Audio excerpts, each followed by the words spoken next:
students.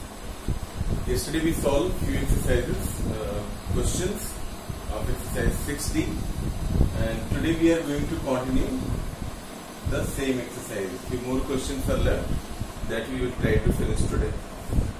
First of all, I given you some homeworks. Hope you all have understood and done it. And today we are going to start with question number 7 because 1, 3 and 5 I already explained. Question number 7 is 4m square plus 24m plus 9. So it is given in the exercise, maybe not in all the books, but in few books it is given 24m. So it is only 12m. You can make corrections in your book. It is 12m. Okay, now break it, make a rough column. Okay, it is 4m square. 4m square. I hope you remember that first and third term we have to see first. First term is we have to check whether it is a perfect square or not. So 4 we can write 2, m square we can write m, and it can be written in this form, no problem. So it is a perfect square, it is checked. Now 9 we have to see, third term.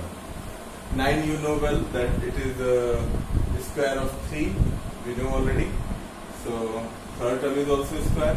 Now the middle term we have to check whether it is twice the product of first term and third term or not. It should be twice the product of first and third term. Okay. See, this way we are trying to manage it in a perfect square. These trinomials we convert into perfect squares of a binomial, and this is the objective of this particular exercise, exercise 16. So now first term is 2m and third term is 3. Multiply it by 2. You get it? 2 to the 4th is the 12m. It is coming 12m. It means it is twice the product of first and third term. So as we evaluated in rough column separately all, you have to write 4m square we can write as 2m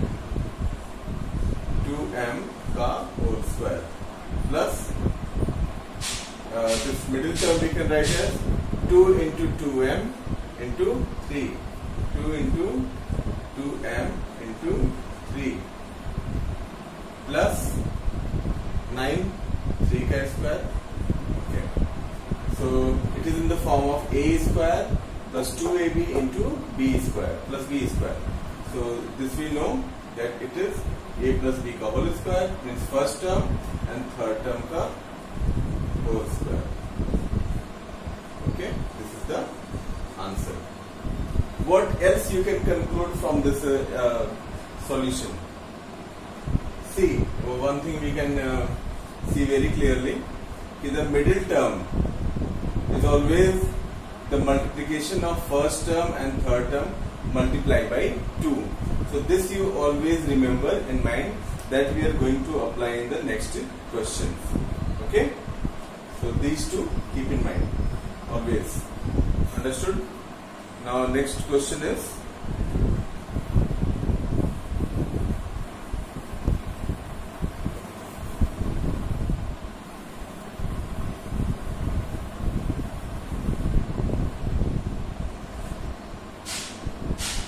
question. 49 x ka power 4 minus 112 x square y square plus 64 y ka power 4. Okay. The question itself give you all the answers. Now you can look at here. It is 112 x square y square, means it is the middle term and it should be the multiplication of first and third term.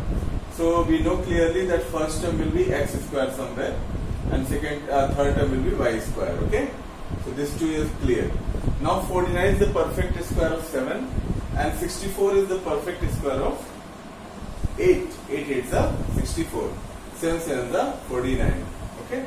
So 49 x to the power 4 we can write as 7x square. We can get from here now. It is x to the power 4. So middle term explains what should be here. So x square complete square. Okay. 49x to the power 4 we can write as 7x square ka whole square. Same way third term we can write 64 y to the power 4 we can write as 8y square ka whole square. 8y square ka whole square. Okay. Now we got 7 here, we got 8 here. Okay. So middle term we can break very easily. Middle term 112 x square y square. No, it is like that. The first one is 7x. We have to check. Third term is 8y and multiplied by 2. Okay. 7 8 is 56, 2 is 112. So it is coming like that. So it can be reduced in the form of a perfect square of binomial. These trinomials, 3 terms are there, can be reduced to the perfect square of a binomial. So 49x to the power 4 we can write as 7x square ka whole square. 7x square ka whole square minus 112x square y square we can write as this one. 2 into 7x square into 8y square plus 64y to the power 4 we can write as this one. 8y square ka whole square. Numbers are big, but need not to worry. You can get it very clearly. From this two numbers, we can get idea what should come there, and from these two literals, we can come to know what should be here. Okay. So very easily, now you can. Now it is in the form of a square minus 2ab plus b square. Where is a? 7x square, and where is b? Plus minus 8y square. Why minus? Because it is minus. Okay, of whole square. This is the answer. Easy. Questions are very easy. Try to do it. Use some common sense and try to get into the question. Okay. Whatever you are solving, you just have to understand how it is to be done. If you understood, you can do all the questions very easily without any problem.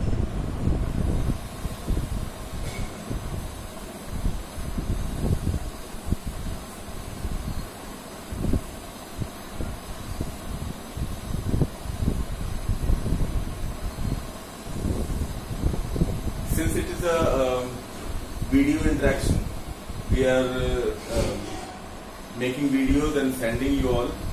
So some of you, I know that very smart, so they are directly going to the solution and writing it down. Don't do like that. You understand the method how we are solving the question. If you will understand, then only you will solve it by yourself.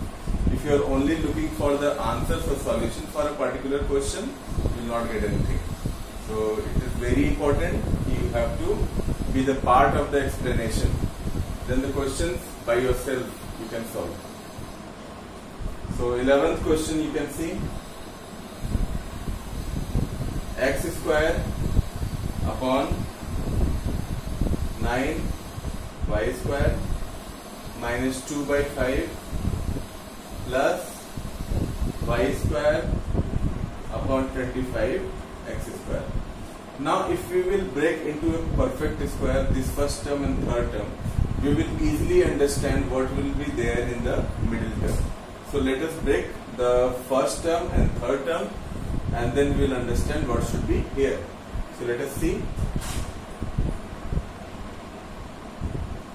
X square upon 9y square. Okay. So 9 is the perfect square we know of 3, and x is the perfect square of square root of x. Okay. X square and it is y. So we can see that x upon 3y we can write as a perfect square instead of this one. And third term, you see, third term, y square upon 25 x square can be written as y upon 25 5 x square x, okay, perfect square. Now we know that first term is x upon 3y and third term is y upon 5x. So what should be here? Middle term. Middle term is the product of first term and third term multiplied by 2.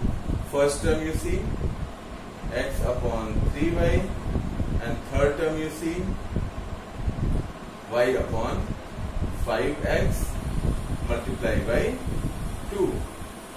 Only this one. Okay, when we will solve this, x will be cancelled out with x, y will be cancelled out with y. What will remain there? 2 upside and 3 times the 15 downside. What we have got here.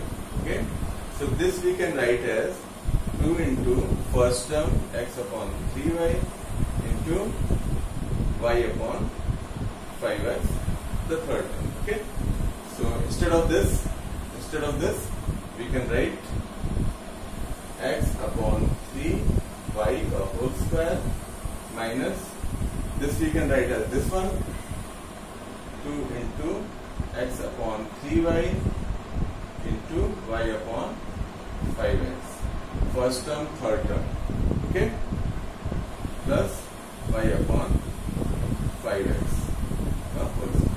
Now look at here very clearly. I just want to explain you again. This should be the multiplication of first term and second term multiplied by 2. The middle term is explained like that. Okay, the first term we have got the third term. When we multiply by 2, if you will solve, you will get 2 by 15. Instead of this 2 by 15, we have kept this, so that we write in the perfect formula. So if it is a square minus 2ab plus b square, it is the formula of a minus b ka whole square.